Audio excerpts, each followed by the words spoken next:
Hi hello.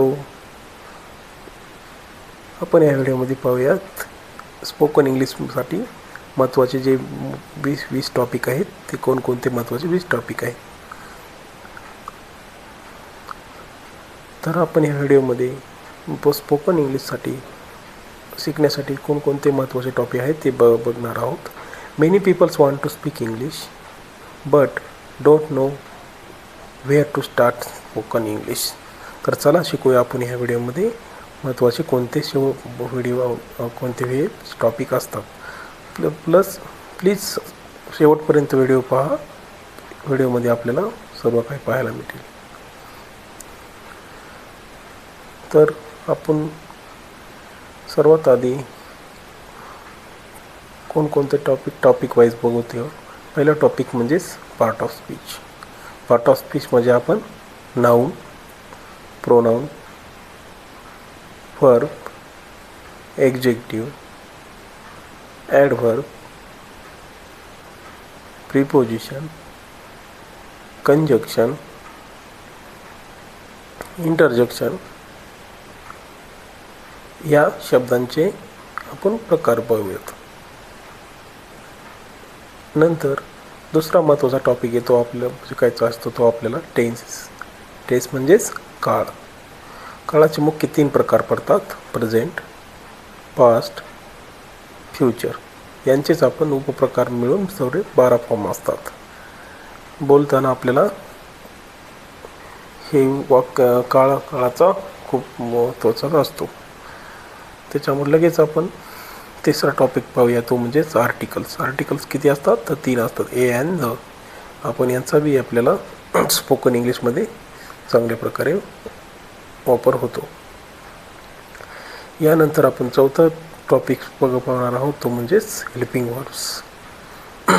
Helping verbs like is, am, are, was, were, have, has, do, does, did, will, shall इत्यादी.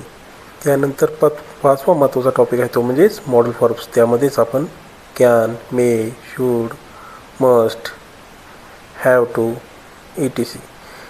त्यानंतर 6वा जो topic आहे spoken इंग्लिशसाठी महत्त्वाचा तो म्हणजेच आपल्याला शिकणे गरजेचे आहे ते म्हणजेच सेंटेन्सेस म्हणजेच वाक्याचे प्रकार. अफर्मेटिव्ह, निगेटिव्ह, इंटरगेटिव्ह हे जे काही वाक्याचे प्रकारचे आहेत ते आपल्याला शिकणे महत्त्वाचे आहेत. आपण त्याप्रकारे एक उदाहरण पाहत आहेत. I go to school, I don't go to school, don't I school याचे आपण एक उदाहरण पाहत आहोत. यानंतरचं महत्त्वाचा 7वा टॉपिक म्हणजेच WH क्वेश्चन्स. WH क्वेश्चन आपल्याला जेवढे काही WH फॅमिलीमध्ये वर्ड आहेत त्या सर्वाचा आपल्याला अभ्यास करणे गरजेचे आहे. त्यामध्ये like, who, what, when, where, why, how हे काय सर्व काही प्रश्न आहेत ते आपल्याला योग्य प्रकारे विचारता आणि बोलता आले पाहिजेत. यानंतरचा महत्त्वाचा टॉपिक तो 8वा आहे तो म्हणजेच सब्जेक्ट म्हणजेच वर्ब प्लस ऑब्जेक्ट. जे काही सब्जेक्ट हा स्पोकन इंग्लिशमध्ये खूप महत्त्वाचा असतो. यानंतर आपण 8वा टॉपिक पाहत आहोत डेली यूज सेंटेन्सेस. त्यानंतर 13वा टॉपिक्स म्हणजेच कन्व्हर्शन प्रॅक्टिस टॉपिक्स.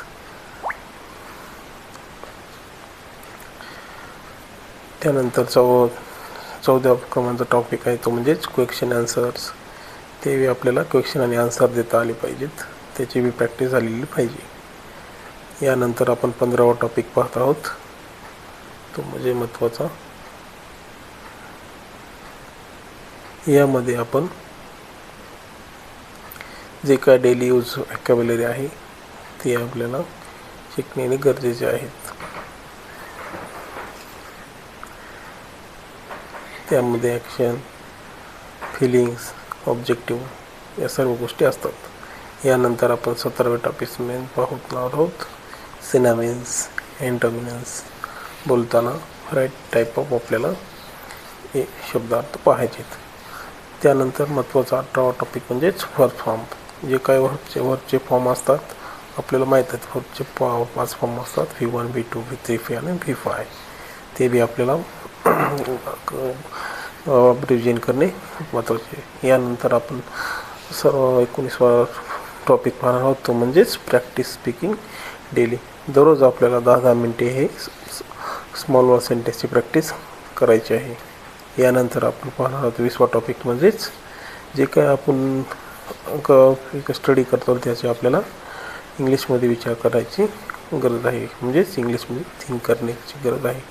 21वा टॉपिक म्हणजेच आपण ते काय केलं पाहिजे, listen, repeat and repeat movies, podcast, यूट्यूबवर जे काही कन्व्हर्सेशन व्हिडिओ असतात इंग्लिशमध्ये ते पाहण्याचे गरजेचे आहे. समरी आपण ह्यामध्ये काय केलं पाहिजे, फर्स्ट आपण ग्रामर शिकले पाहिजे, त्यानंतर आपण बेसिक, त्यानंतर सेकंड प्रॅक्टिस, त्यानंतर जे काही सेंटेन्सेस, त्यानंतर थर्ड टू बिल्ड व्हॅकॅब्युलरी. व्हॅकॅब्युलरी आपण बिल्ड केली पाहिजे. या सर्व काही आपण व्यवस्थित केल्या तर सर्व काही होऊ शकते. थँक्यू.